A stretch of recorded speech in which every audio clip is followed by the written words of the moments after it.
Welcome to ANF Solver question 22a.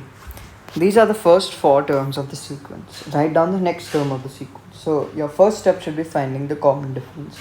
So the difference between 8 and 5 is 3. Difference between 11 and 3 is 11 and 8 is 3, and the difference between 14 and 11 is 3.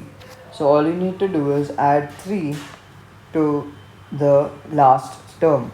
So 14 plus 3 would be equal to 17, and 17 therefore will be your final answer for part A1.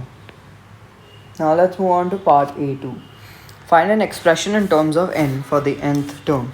So we found a common difference and we know it's a linear sequence. So in a linear sequence, the common difference is the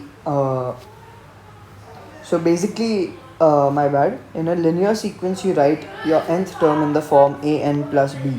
So in a linear sequence, you must remember that the common difference is equal to your a value. So you know that 3n plus b will be your nth term. Now we have to find the value of b. That's really easy. All you need to do is input, say, the first term as n. So we input 1 as n because n is the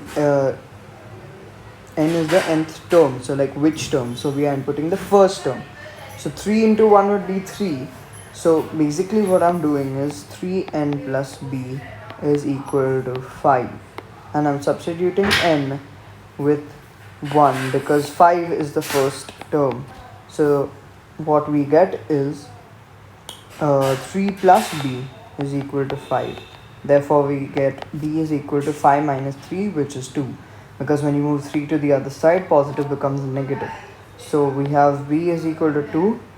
Now all you need to do is substitute the values of a and b. You know the value of a is the common difference, so 3n, and you know the value of b, which is 2. So 3n plus 2 is your nth term of this linear sequence. Now let's move on to part b. These are the first 5 terms of another sequence. Find the next term. So in sums like these, which is only 1 mark, it can be slightly confusing because you would first go to find either the common difference to see if it's a linear, cubic or quadratic sequence, or you would go to find the common ratio to see if it's a geometric sequence. But in this case, all you need to do is pay attention to the pattern. So in the denominator, as you see, they are adding 2 at every new term. So you know that your next term's denominator would be 12. Now let's look at the numerator. So what they are doing to the numerator is they are adding 2 to the first one, 4 to the next one, 6 to the next one, and 8 to the next one. So it's incrementing by 2 every step that you go. So therefore in your next term you would increment it by 10. Therefore 31 by 12 would be your final answer. And the best part is, in this sum you don't even need to show any working because it's 1 mark.